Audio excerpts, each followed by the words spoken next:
Chemistry class 12 हम chapter पढ़ रहे हैं सॉल्यूशंस।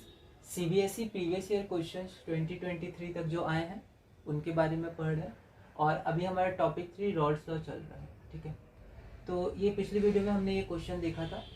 तो ये question CBSE sample question paper 2024 में आया था। ये सैम्पल पेपर में था, ये एग्जाम में नहीं था। एग्जाम में जो 2023 तक आए वही हम लोग देख रहे हैं। 5 मार्क्स का क्वेश्चन था।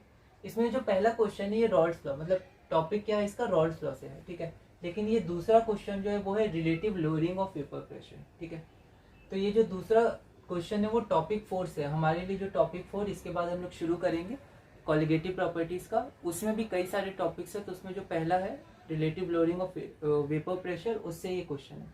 तो हम ये क्वेश्चन अभी डील नहीं करेंगे। ठीक है, इस क्वेश्चन को अभी नहीं बनाएंगे। अभी हम लोग सिर्फ ये पहला क्वेश्चन देखेंगे, है ना। एक बार आप पहला क्वेश्चन को ट्राई करिए, फिर हम लोग आगे बढ़े।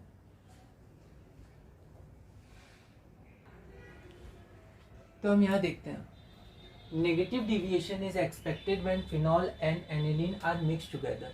क्योंकि नेगेटिव डिविएशन में हमने देखा था कि फिनॉल और एनिलीन क्या होता है, नेगेटिव डिविएशन शो करता है। अब क्वेश्चन आ सकता है ऐसा क्यों, तो एनसीईआरटी रीडिंग आप जरूर करिएगा। एनसीईआरटी में लिखा हुआ है कि जो ऑक्सीजन होता है और यहाँ पर जो नाइट्रोजन हाइड्रोजन होता है वो स्ट्रॉन्ग हाइड्रोजन बॉन्ड्स बनाते हैं, जिसके कारण आपका ये नेगेटिव डिविएशन शो करता है। ठीक है, लेकिन यह रीजन नहीं पूछा, यहाँ से पूछा है किस तरह का डिविएशन, तो हमें पता है फिनॉल और एनिलीन मिलकर नेगेटिव डिविएशन शो करते हैं। अगला क्वेश्चन क्या है, what change in net volume of the mixture is expected. तो जब नेगेटिव डिविएशन होता है तो चेंज इन वॉल्यूम नेगेटिव होता है, जब पॉजिटिव डिविएशन होता है तो चेंज इन वॉल्यूम पॉजिटिव होता है। क्योंकि यहाँ पर नेगेटिव डिविएशन हो रहा है तो चेंज इन वॉल्यूम आपका हो जाएगा नेगेटिव। ठीक है, तो the net volume of the mixture decrease. ठीक है, तो यहाँ चेंज पूछा था तो इंक्रीज या डिक्रीज, तो डिक्रीज कर जाएगा चेंज। ठीक है, net volume as compare to previous initially decrease कर जाएगा तो चेंज निगेटिव हो जाएगा, है ना। तो ये हो गया net volume of the system decreases. ठीक है, और उसके बाद है कि ग्राफिकली रिप्रेजेंट द डिविएशन। ठीक है, अब यहाँ बहुत ध्यान से समझिएगा कि हम लोग ग्राफिकली कैसे इसको रिप्रेजेंट कर सकते हैं। तो ग्राफिकल रिप्रेजेंटेशन पॉजिटिव डिविएशन के लिए भी होता है, निगेटिव डिविएशन के लिए भी होता है। तो हम लोग एनसीईआरटी में जो ग्राफ दिया हुआ है बिल्कुल उसी तरह पढ़ रहे हैं, तो आप एनसीईआरटी रीडिंग जरूर कीजिएगा। तो यहाँ पर मैंने लिख दिया है दैट चेंज इज नेगेटिव। ठीक है, क्योंकि क्वेश्चन में चेंज पूछा है, तो जो चेंज होगा वो चेंज आपका नेट वॉल्यूम में नेगेटिव होगा, है ना। तो आपको नेगेटिव लिखना है। नेट वॉल्यूम डिक्रीज कर रही है पर चेंज हो जाएगा फाइनल माइनस इनिशियल नेगेटिव, क्योंकि फाइनल डिक्रीज हो रहा है। ठीक है, अब ग्राफिकली हम लोग देखते हैं। तो ग्राफिकली रिप्रेजेंट हम लोग को करना है नेगेटिव डिविएशन को। तो एनसीईआरटी में जो दिया हुआ है उसी को हम लोग उसी के हिसाब से आगे बढ़ रहे हैं जो उसमें दिया है। ठीक है, तो यहाँ देखते हैं जो वाई एक्सिस है, यहाँ पर total vapour pressure of the solution है, इसलिए मैंने यहाँ टोटल लिख दिया, टोटल वेपर प्रेशर।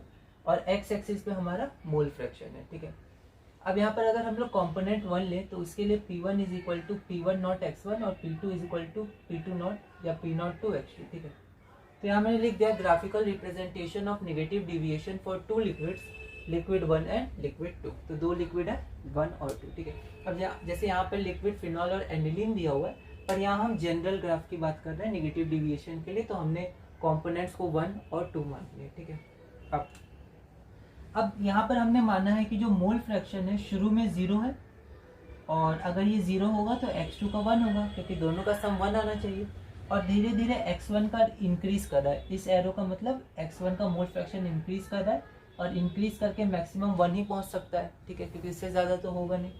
और x2 का इधर इंक्रीज कर रहा है, मतलब अगर इधर जाएंगे तो डिक्रीज कर रहा है। ठीक है, इधर इंक्रीज कर रहा है, एरो से पता चल रहा है, तो ये 0 हो जाएगा। ठीक है, यहाँ भी 1 + 0 1 होगा, क्योंकि दोनों का मोल फ्रैक्शन का सम 1 होता है, चाहे वो सॉल्यूशन फेज में हो या वेपर फेज में। रॉल्स लॉ में हमने देखा था कि वेपर फेज में भी मोल फ्रैक्शन होता है और उसका सम 1 होता है। ठीक है, अब अगर यहाँ की बात करें तो यहाँ पर x1 0 है, मतलब ये 0 हो जाएगा P1, x2 1 है तो x2 1 हो जाएगा। तो जो प्रेशर होगा P2 वो P2 नॉट हो जाएगा।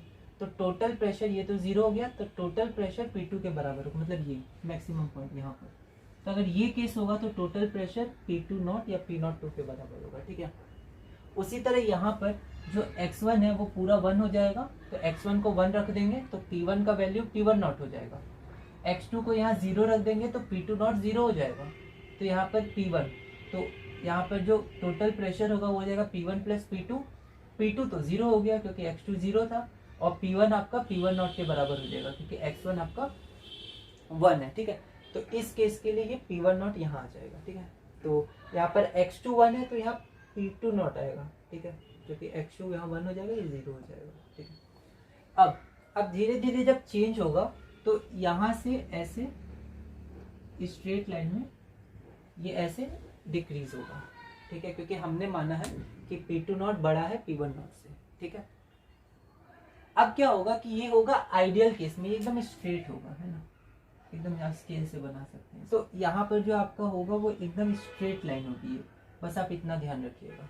ठीक है, लेकिन क्या होता है कि यहाँ पर निगेटिव डिविएशन है, तो निगेटिव डिविएशन आपका रॉड्स का फॉलो नहीं करता है, तो वो स्ट्रेट लाइन फॉलो नहीं करेगा। ठीक है, अब क्योंकि वो क्या है, निगेटिव है। ठीक है, आप यहाँ देख सकते हैं निगेटिव डिविएशन है, तो बस आपको क्या करना है, इसको ऐसे नीचे कर देना, बस ये नीचे निगेटिव है तो ये इसके नीचे आएगा, क्योंकि ये क्यों होगा ऐसा, क्योंकि जो पार्शियल वेपर प्रेशर होता है, मतलब जो टोटल वेपर प्रेशर होता है वो कम होता है। ठीक है, निगेटिव डिविएशन में वो कम होता है, इसलिए इसके नीचे आएगा, है ना। अब उसके बाद क्या होगा, अब हम लोग देखते हैं इंडिविजुअल प्रेशर कैसे वेरी करेंगे, इंडिविजुअल पार्शियल प्रेशर। अब देखिए जैसे ये x1 है, ये 0 है, इसको 0 से 1 जाना है। ठीक है, अगर यहाँ पर देखें तो x1 के लिए प्रेशर 0 होगा, क्यों, क्योंकि P1 is equal to P1 not x1 होता है, x1 0 है तो P1 0 होगा, तो अभी P1 0 है। पर मैक्सिमम वैल्यू क्या हो सकती है, जब x1 1 हो जाए, तो जब x1 1 हो जाएगा तो P1 नॉट के बराबर हो जाएगा और P2 तो 0 हो जाएगा, तो ये कहाँ जाएगा, ये ऊपर जाएगा,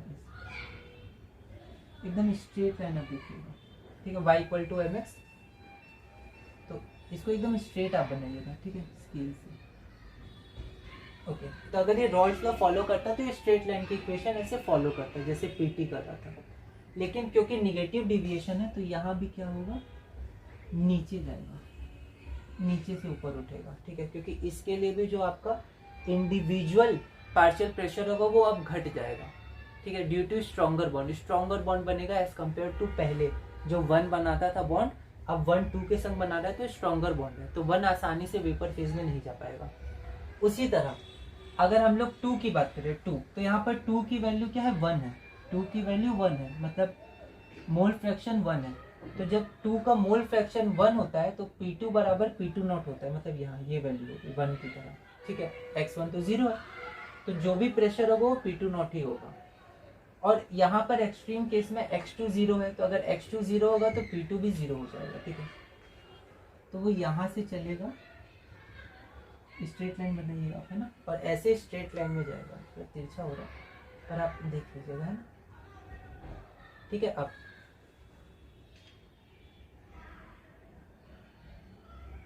ओके, लेकिन क्योंकि निगेटिव है तो ये भी नीचे जाएगा ऐसे। ठीक है, बस आप कैसे भी यहाँ पर थोड़ा ज़्यादा है या यहाँ ज़्यादा करीब है, थोड़ा ऐसे आप बना सकते हैं। एनसीईआरटी में आप देख लीजिएगा कैसे कर्व घूम रहा है, पर नीचे रहेगा वो, है ना, तो आप जनरली ऐसे बना सकते हैं। तो हम लोग देख सकते हैं क्योंकि ये निगेटिव डिवीजन था तो हर जगह जो एक्चुअल होना चाहिए था आइडियल सॉल्यूशन में वो नहीं है। ठीक है, आइडियल सॉल्यूशन होता तो ये हट जाता है, इसी को हम लोग डैश नहीं बनाते, इसी को हम लोग पूरा ब्लैक से कर देते, पर यहाँ डैश डैश इसलिए बनाए क्योंकि ये फॉलो नहीं कर रहा है, तो आइडियल से ये नीचे जा रहा है। ठीक है, तो इंडिविजुअली भी नीचे जाएगा, चाहे P1 ले P2 ले और टोटल भी जाएगा नीचे, है ना। तो ये क्या रिप्रेजेंट कर रहा है, ये रिप्रेजेंट कर रहा है P1। ठीक है, ये रिप्रेजेंट क्या कर रहा है, तो ये रिप्रेजेंट कर रहा है आपका P2, क्योंकि P2 1 से जा रहा है 0 और P1 जा रहा है 0 से 1, जब मोल फ्रैक्शन 0 से 1 जाएगा तो ये P1 है। ठीक है, और ये वाला ग्राफ क्या रिप्रेजेंट कर रहा है, ये PT बराबर P1 प्लस P2। ठीक है, तो आप ऐसा देख सकते हैं, है ना। तो ये आपका हो गया ग्राफ। ठीक है, और ये हमारा क्वेश्चन भी पूरा हो गया। ठीक है, यहाँ तक मैं समझा दिया फिर। ठीक है, तो ये हमारा क्वेश्चन पूरा हो गया है, और अब रॉल्स लॉ में अगला टॉपिक शुरू करते हैं, मतलब सब टॉपिक। तो वो हमारा है एजियोट्रॉप्स। तो एजियोट्रॉप्स हमारा लास्ट थ्योरी टॉपिक है, क्योंकि रॉल्स लॉ के न्यूमेरिकल टॉपिक्स क्वेश्चंस हम लोग पहले ही कर लिए। थ्योरी टॉपिक्स में अब सिर्फ एजियोट्रॉप्स बचा है, उसको पूरा करने के बाद रॉल्स लॉ का थ्योरी टॉपिक्स भी पूरा हो जाएगा। और उसके बाद हम लोग अपने अगले टॉपिक 4 कॉलिगेटिव प्रॉपर्टीज में आगे बढ़ेंगे और धीरे धीरे फिर देखेंगे, ठीक है। तो अब कुछ टॉपिक्स और बचे हैं, जैसे एक टॉपिक 4 कॉलिगेटिव प्रॉपर्टीज, वो थोड़ा बड़ा टॉपिक है ना। और फिर एक टॉपिक 5 हम लोग देख लेंगे, एबनॉर्मल मोलर मास और वेंट हॉफ फैक्टर। और उसके बाद हम लोग ये सॉल्यूशन चैप्टर पूरा करेंगे और अगले चैप्टर इलेक्ट्रोकेमिस्ट्री की तरफ आगे बढ़ेंगे।